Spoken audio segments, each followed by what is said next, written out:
Bilhin ko na lang, buksan mo.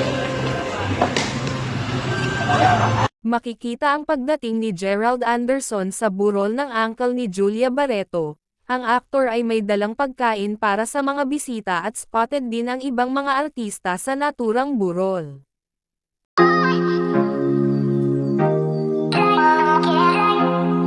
Makikita ang isang babae na kasama ni Gerald nang pumasok ito sa loob, at mukhang ang babae na kasama nito ang siyang sumalobong sa aktor. Makikita nga na nag-uusap sila habang dala-dala nito ang isang box na may laman na pagkain. Makikita din na close ni Gerald ang naturang babae.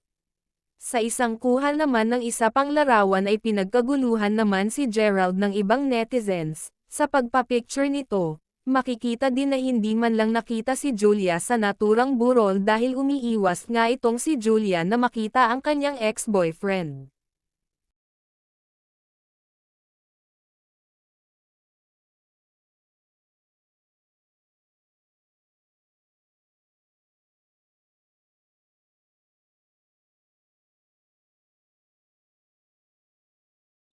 Bilhin ko na lang, buksan mo.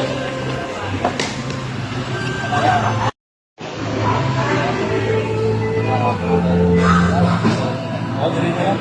Bilhin na lang lahat. Thank you po. One more kasi. Ready, 1, 2. Ay, wala ka sabi ko. Sumali. Sukat yung mabot.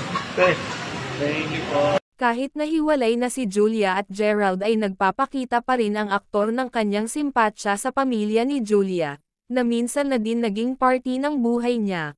Pero mapapansin din na wala man lang kahit isang Barreto ang nakita na sumalobong sa pagdating ni Gerald sa naturang wake.